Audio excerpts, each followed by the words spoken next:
Peuple de la Terre, bonsoir. Bienvenue dans ce numéro 90 de Star Nation News. 10 avant le 100e. Il marque un événement majeur dans l'histoire du système stellaire. Et aussi, je dois le dire, dans ma vie.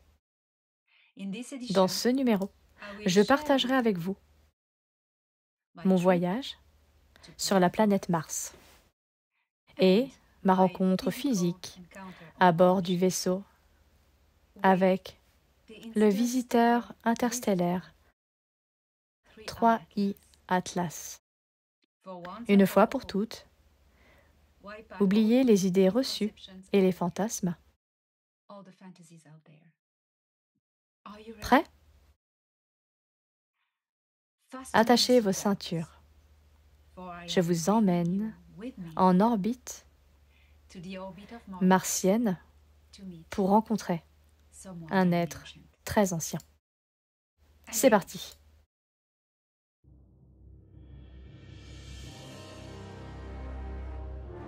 Fédération galactique des mondes.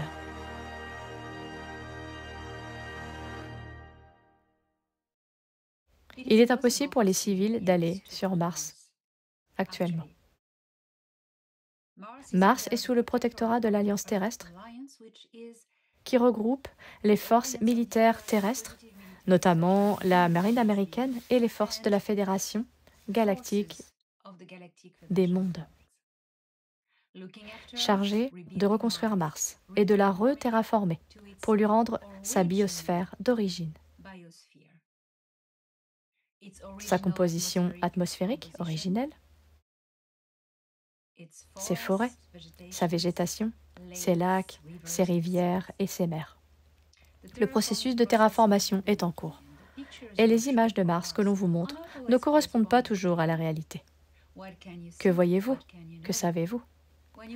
En observant Mars, même avec votre télescope amateur, que vous ne voyez qu'une minuscule étoile rouge, brillante, ressemblant à une étoile. Vous ne pouvez rien voir des vallées, des zones verdoyantes, ni des rivières qui se reforment. Vous ne pouvez rien voir de tout cela. Sauf si vous allez sur Mars. Et les civils n'y sont pas autorisés pour le moment, sauf si vous êtes militaire ou un diplomate de la Terre. Bien sûr, je pensais ne jamais aller sur Mars de mon vivant, jusqu'à l'événement du grand contact. Mais ce cadeau m'a été accordé par quelqu'un disposant d'une habilitation diplomatique universelle parfaite.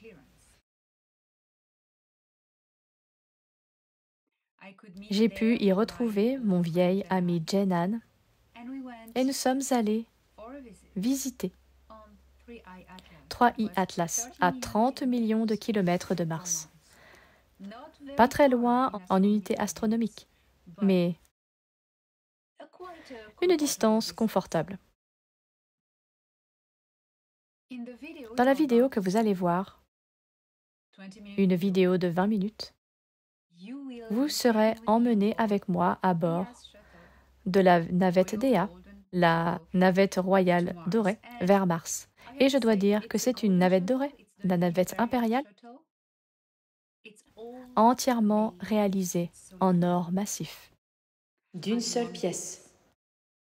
Elle est vraiment magnifique et la fréquence à bord est phénoménale. Alors, sans plus attendre, voici le récit de ma visite de 3I Atlas avec un petit saut depuis Mars dans la nuit du 3 au 4 octobre. Après cette vidéo, la NASA a publié des photos de 3I Atlas qui ressemblent exactement à ce que j'avais décrit, un vaisseau cylindrique, et qui avait également détecté de minuscules points qui le suivaient.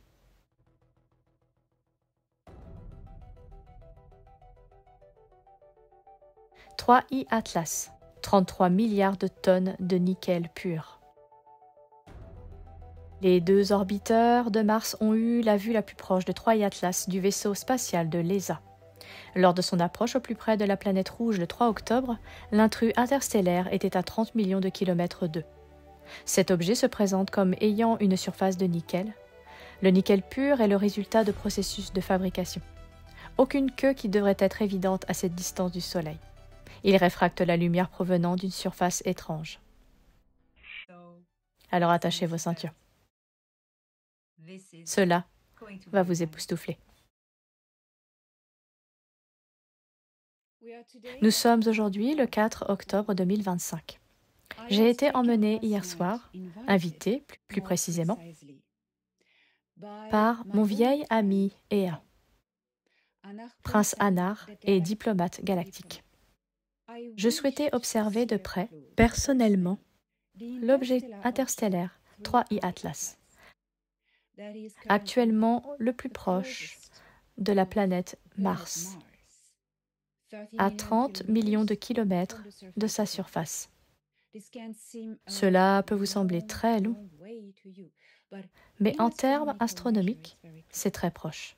3I Atlas peut être observé aujourd'hui, au moment même où je vous parle, à l'œil nu, depuis la surface de la planète Mars.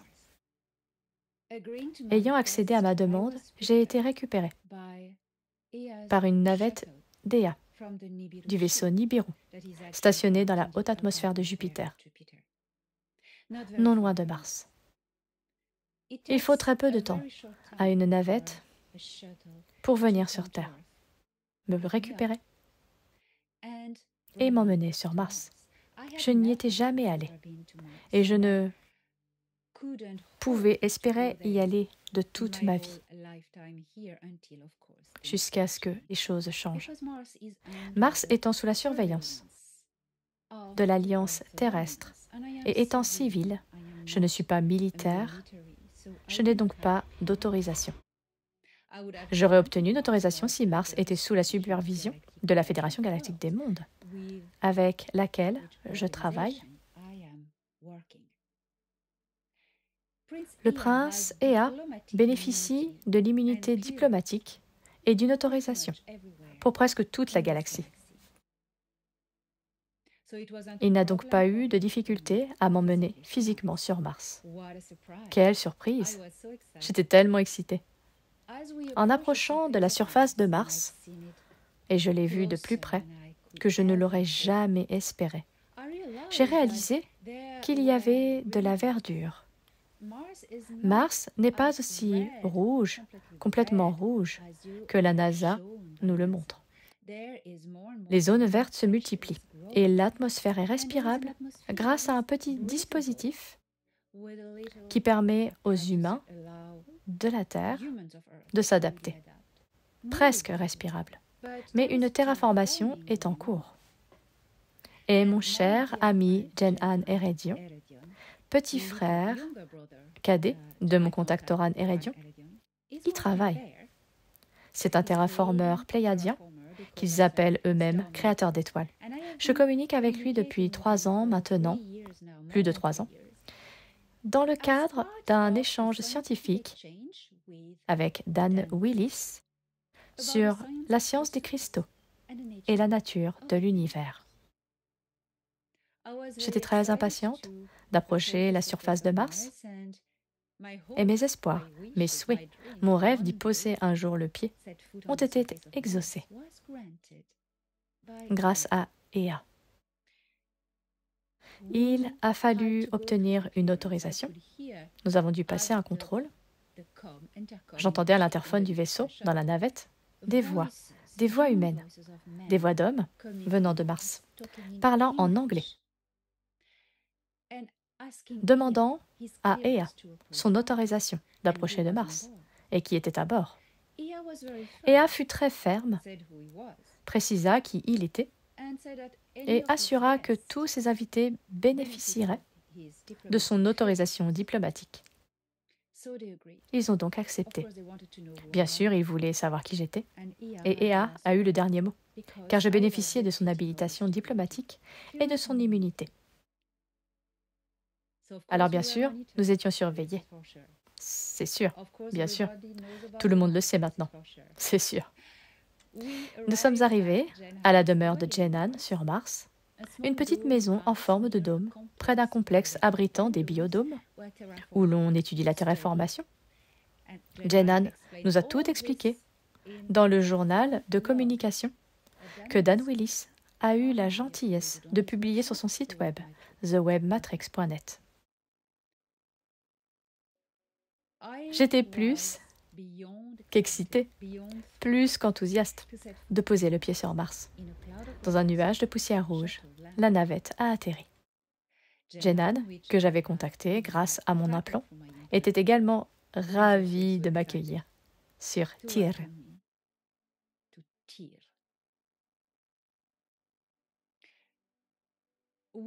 Nous portions un appareillage, un matériau, c'est-à-dire des casques transparents.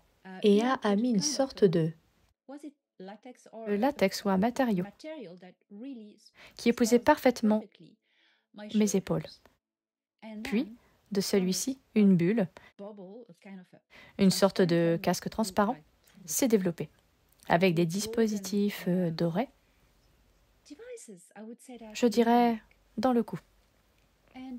Et cela régularisait la pression atmosphérique pour moi et ma respiration. On pouvait donc sortir. Il faisait très froid. Nous ne sommes donc pas restés vraiment dehors. Nous sommes sortis de la navette directement à l'intérieur de la maison de Jenan et le dialogue s'est terminé derrière nous. Nous avons alors pu retirer nos appareils respiratoires et respirer à l'intérieur de la maison de Jenan, pressurisée et à température ambiante. Jenan était plus qu'heureux de m'accueillir ici, et vous ne pouvez même pas imaginer dans quel état j'étais. La gravité y est plus légère, c'était donc étrange comme sensation. Mais une fois dans la maison de Jenan, la gravité s'est apaisée. Pour le standard pléiadien, selon les normes de la Fédération galactique, et cela convient aux humains. Il y avait aussi 2 filles, une brune et cheveux noirs et une blonde. Elles avaient l'âge de Jenan et étaient ses collègues. La brune, surnommée Tem, venait de la planète Temer, dans le système stellaire de Taygeta, à Shahra. L'autre, Tahura, venait de Selo. C'était une alpha centaurienne. Elle s'inclinait donc devant le prince Ea. Quel privilège! Les filles étaient presque en larmes. C'était incroyable. Ea est très grand, donc il est toujours impressionnant. Une fois que tout était équilibre et comme levez-vous, c'est bon. Un protocole, vous savez. Ces gens ont été formés à ce protocole. Bon, donc, jusqu'à ce qu'un supérieur leur dise « levez-vous et arrêtez ». Ils sont obligés de le faire. C'est un protocole. C'est diplomatique. C'est tout. Alors, Jenan et moi sommes serrés dans les bras. C'était vraiment très agréable. D'habitude, on se retrouve sur l'Excelsior, la station XLR6 où Toran travaille, vous savez, en orbite terrestre. Mais cette fois-ci, c'était spécial. Après une courte conversation, on est tous remontés dans la navette d'Ea. Moi, Jenan et les 2 filles, qui étions plus qu'enthousiastes. Elles ont eu de la chance ce jour-là, et nous avons donc décollé et sommes allés à la rencontre de l'orbite ou de la trajectoire de 3i Atlas. Plus qu'excitant. Et en nous rapprochant, nous avons pu véritablement distinguer la forme allongée. Et elle ne pointe pas vers le Soleil comme toutes les comètes. Elle pointait vers sa direction, sa trajectoire, et non vers elle. Le Soleil est là et c'est ce que fait la comète 3i Atlas. Elle ne se comportait donc pas comme toutes les comètes. C'était « laissez-moi prendre un stylo ». Donc le Soleil et les comètes feraient ça, ok? Troy Atlas, non, Troy Atlas fait ça. C'est un vaisseau, bien sûr. Alors, je peux vous rappeler ce qu'est vraiment Troy Atlas. On l'appelle un explorateur et c'est une conscience plasmique habitant un vaisseau vide, un rocher taillé, pouvant accueillir un équipage, mais il est si vieux qu'aucun équipage n'y est jamais allé depuis des milliards d'années. Il est plus ancien que ce système stellaire. Ces consciences plasmiques, hors du temps linéaire, explorent la galaxie et d'autres galaxies. Elles voyagent également dans les milieux intergalactiques pour recueillir des informations et s'enrichir de données sur d'autres cultures. Leur but est la curiosité et l'acquisition de connaissances. Ce sont des êtres très sages et anciens, bien sûr, sages car grâce à toutes les connaissances qu'ils ont enregistrées et archivées de tous les mondes et cultures qu'ils ont visités depuis une époque inimaginable. Car bien sûr, le temps linéaire n'est pas la norme partout ailleurs lorsque l'on sort de la pesanteur. Nous abordons donc cette question sans pilote. Inhabité signifie qu'il n'y a à bord aucun être biologique, physique ou créature. Le vaisseau est biologiquement vide. Il est désormais habité par une conscience plasmique dépourvue de corps physique. Il est bienveillant, curieux et respectueux des grandes lois de l'évolution fondées sur la non-intervention. Il analysera, enregistrera tout ce qu'il peut et disparaîtra à jamais, pour toujours. Il ne revient jamais 2 fois dans le même système stellaire, sauf s'il a un but précis. Ils explorent, c'est pourquoi on les appelle les explorateurs. C'est pacifiste. Il n'a aucune intention d'intervenir dans quoi que ce soit, ni dans les absurdités que l'on entend à propos d'activation, d'éveil, etc. Rien. Il n'intervient dans aucune civilisation, ni dans aucune évolution des civilisations qu'il rencontre. Il respecte et honore les grandes lois de l'évolution. La Fédération galactique des mondes l'appelle la directive première, les Anahim, le Dayakura. Et de nombreuses autres cultures lui donnent leur nom. Mais nous pouvons en parler comme des lois supérieures de l'évolution. À mesure que nous nous approchions de l'objet, de l'être, il interagissait avec nous, avec notre conscience, et d'abord avec Ea, bien sûr. Ils reconnaissent leur grandeur, leur sagesse et leur ancienneté. Ea est un immortel. Il résonnait donc profondément avec la conscience de Troy Atlas. Il n'a pas de nom. Pourquoi l'appelle-t-on Troy Atlas? C'est le 3e objet interstellaire observé pour la première fois par un télescope nommé Atlas. Et c'est tout. Il n'a pas de nom. C'est pourquoi nous l'appelons notre visiteur, explorateur. La navette s'est positionnée parallèlement au sommet, un peu en retrait de Troy Atlas, et nous y sommes restés. Nous pouvions voir tous les hublots éteints, car ce sont des hublots vides et carrés. La rugosité de la roche, mais pas trop, c'est vraiment un cylindre. De l'extérieur, on dirait une sculpture grossière dans la roche, mais on voit vraiment un cylindre parfait. On peut voir que ce n'est pas naturel. C'est ce que je veux dire. Il a été façonné, sculpté. Et nous sommes restés là, en communication avec lui. Nous avons éprouvé un sentiment de sacralité, de privilège, de communication, d'être hors du temps, de nous connecter soudainement à cette conscience. Nous avons eu l'impression d'être plongés dans le champ temporel, de ne plus être ici et là, dans cette navette. Nous étions tous connectés, en interface avec lui. C'était une sensation de paix, une sensation de sérénité éternelle, infinie, interconnectée. Jen-Han avait le message. Il l'a reçu.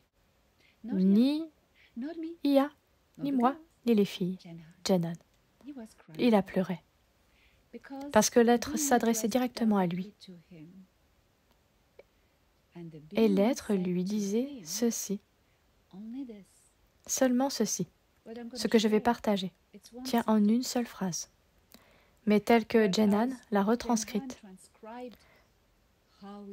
comme nous l'avons perçue, cela signifie beaucoup de choses à différents niveaux. La phrase, le message que Jen-Han a reçu de l'être était « Je viens en paix ». Cela signifie à différents niveaux qu'il vient réellement en paix, non pour interagir avec qui que ce soit, quelle que soit la culture, mais pour observer et voyager, et non pour interagir. Il est porteur de paix, car sa puissance, son rayonnement de paix, de sagesse et d'ancienneté sont tels qu'il imprègne tout le système solaire sur sa trajectoire d'une vibration de paix. La paix. Éveillant un sentiment de paix dans la conscience de tous les êtres sur son chemin.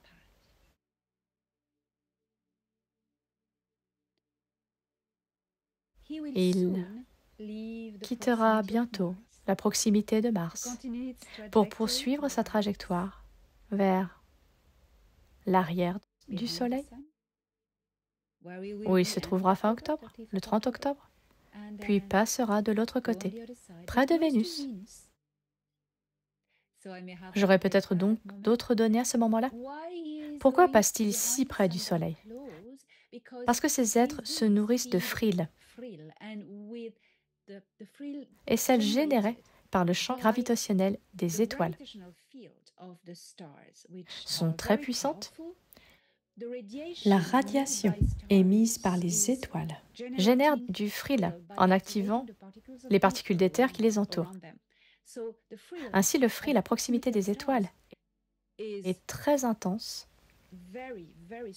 et a un impact considérable. Il va donc s'en nourrir et cela lui durera jusqu'au prochain système stellaire où il pourra se régénérer, se ressourcer et restaurer son énergie. Nous avons eu le grand privilège de recevoir la visite d'un explorateur. Après être restés un moment avec lui, nous lui avons dit au revoir avec beaucoup de respect, puis nous avons rompu le lien quantique de nos consciences et la navette est partie. Nous sommes retournés sur Mars, nous avons déposé Jen-Han et les filles et avons décollé. Où Ea m'a ramené sur Terre. À mon arrivée, il était 5h moins le quart du matin, là où je vis. J'ai donc reporté le récit de cette aventure et de cette expérience au lendemain, aujourd'hui, 4 octobre. J'espère que vous avez apprécié mon témoignage et mon expérience. Et je vous en ferai partager bien d'autres au fil du temps, car nous vivons une époque extraordinaire.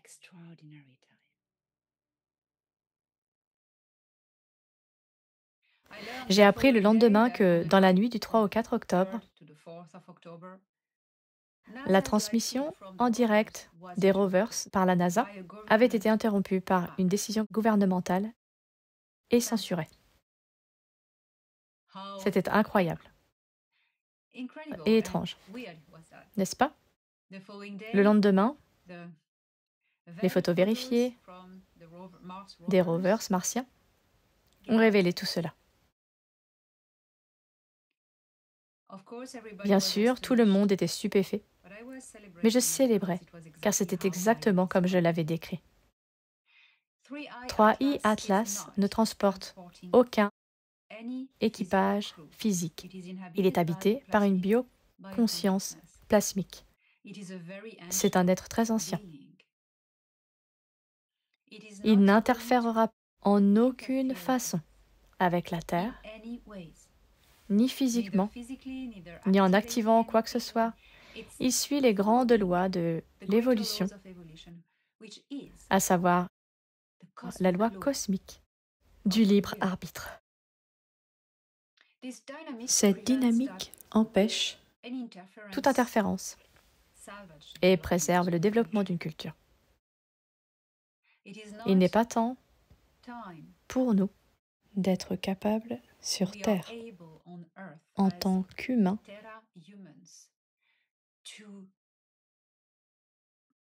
de gérer ce type de contact physique avec ces êtres.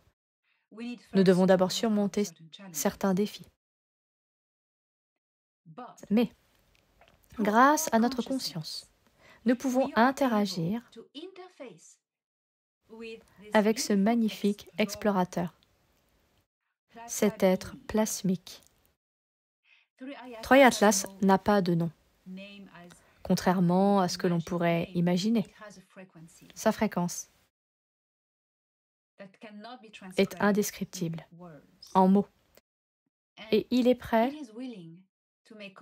à établir le contact, car il scrute tout sur son passage. À l'heure où vous regardez cette vidéo, dans cette édition de Star Nation News, 3i Atlas se trouve derrière le Soleil. Vous ne pouvez plus le voir, mais il est très proche et vous pouvez toujours interagir avec lui. Portez votre attention vers le Soleil, là où il se trouve. Il est désormais très facile de le localiser. Il se trouve dans la constellation de la Vierge, derrière le Soleil. Ne le regardez pas directement, le Soleil, mais fermez les yeux et levez la tête vers lui. Là où il se trouve, il est très facile de le localiser, même avec une application d'étoiles. Il sera en dessous, mais regardez simplement en dessous. Amenez votre conscience à entrer en contact avec lui, et vous le verrez. Je vous le garantis. Il est disposé à communiquer. Il n'activera rien en vous, mais il communiquera avec vous. Vous ressentirez qui il est, d'où il vient, et il pourra partager avec vous, car vous accéderez à ses archives, à son esprit. Il partagera peut-être avec vous toutes les beautés et les connaissances qu'il a acquises au cours de son très ancien voyage.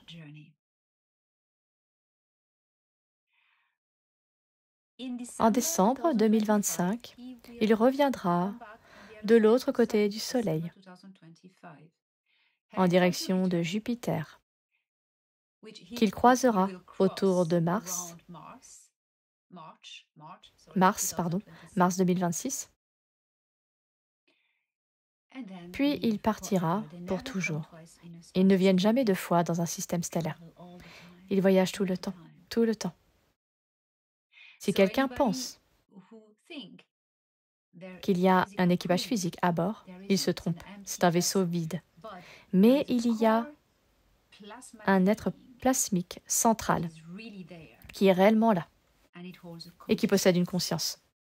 Nombre d'entre vous qui se connectent à 3i Atlas pourront voir visuellement dans leur intérieur, dans leur glande pinéale, qui est l'œil intérieur Vous verrez l'être plasmique. Vous verrez la ville vide creusée dans ce rocher. Sa taille est telle qu'elle ressemble à une ville intérieure. Et enfin, lorsque vous aurez établi ce contact, je vous assure que cela changera votre vie. Un mot de l'émissaire.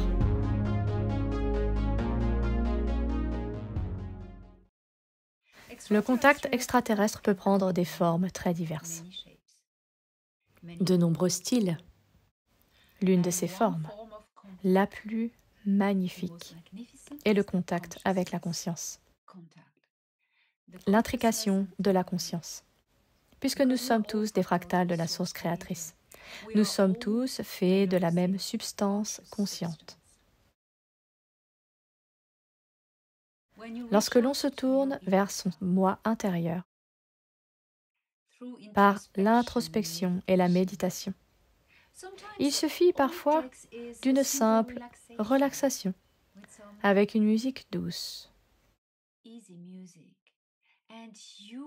Et l'on entend un bourdonnement, une fréquence, comme une chanson. C'est votre chanson, c'est votre fréquence. Et si vous l'acceptez vraiment, si vous ressentez votre corps et votre âme à cette fréquence, vous saurez qui vous êtes. Et vous pourrez communiquer avec tout ce qui est en harmonie avec cette fréquence. Votre groupe d'âme. Votre groupe d'âme peut provenir de la Terre, si votre conscience est terrestre, ou peut-être d'autres systèmes stellaires. Mais si votre groupe d'âme, comme vous, provient d'autres systèmes stellaires, vous entrerez en contact avec eux. Car il s'agit d'une intrication fréquentielle. Et vous verrez ce qu'ils voient, vous entendrez ce qu'ils entendent, vous ressentirez ce qu'ils ressentent. Et vous penserez, recevrez ce qu'ils pensent.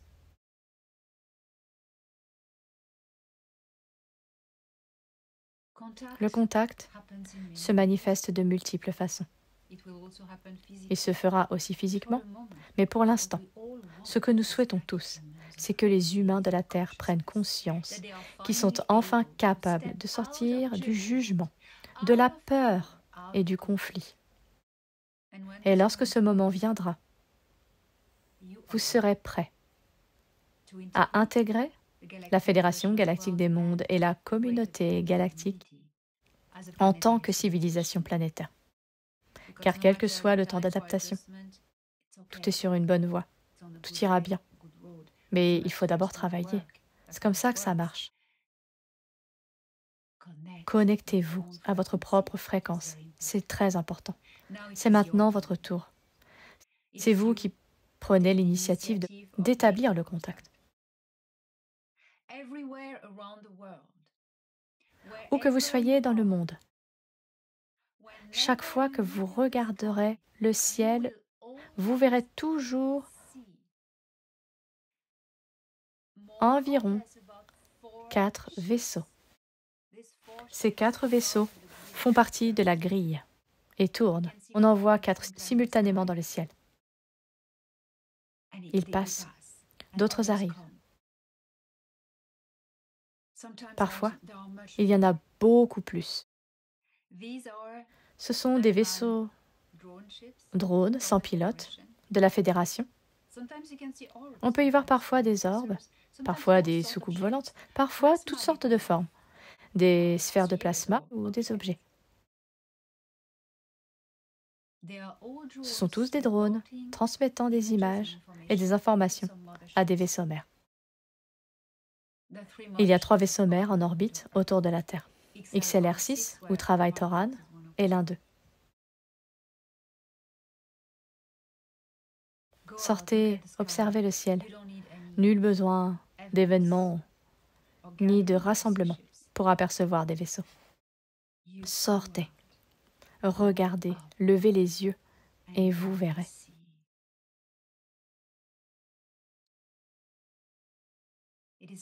Il est temps que l'humanité embrasse la multiplicité des formes de vie, l'unité de toutes les consciences, dans l'infinité et l'éternité du temps. Je vous invite à lever les yeux et, pendant que vous profitez de cette connexion, je vous retrouve dans 7 jours pour un nouveau numéro de Star Nation News.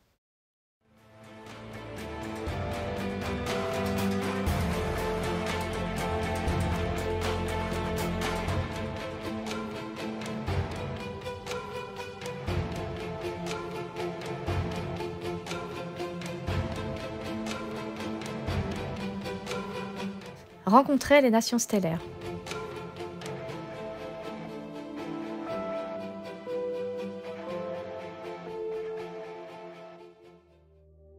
Analyse des données. Constellation Canes Venatici, système stellaire Tehemo, planète Ka-Rua, culture Taharil. Tehemo, étoile rouge ardente, est située à 194,84 années-lumière de la Terre. Son système abrite 7 planètes, 4 mondes principaux et 3 lunes habitables, tous abritant des cultures primitives, à l'exception du monde situé sur son orbite la plus intérieure. Les Taharil, comme ils se sont rebaptisés, sont arrivés en tant que colonie du système stellaire Mirzam, Beta Canis Majoris. Membres de la Fédération galactique des mondes, ils sont restés, jusqu'à ce jour, dans des stations spatiales, à l'abri des regards des cultures locales, qu'ils surveillent et protègent.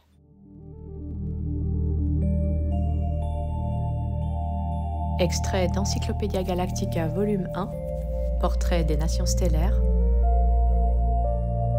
disponible sur elenadanan.org/elenadanan-auteur/Encyclopædia Galactica et sur Amazon en auto-édition. 3 février 2025, au commandant Toran Erédion, extrait de l'état de divulgation et interférence trompeuse.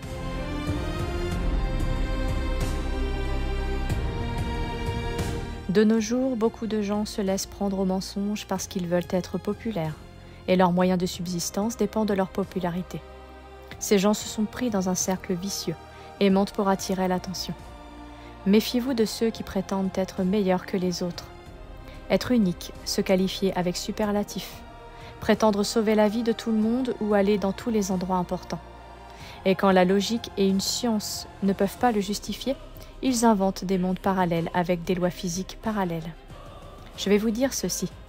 Je n'ai pas autant de connaissances que le créateur de toutes choses, mais je le sais avec certitude, les lois de la physique sont universelles.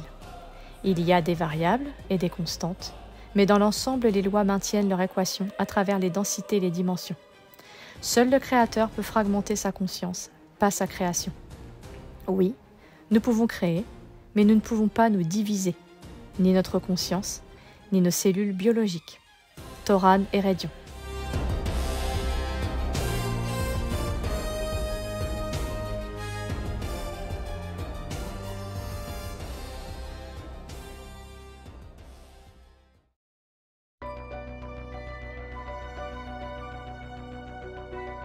Les Star Nation News vous sont présentés par Elena Danaan. Ne manquez pas les dernières nouvelles chaque lundi sur la chaîne Elena Danaan officielle.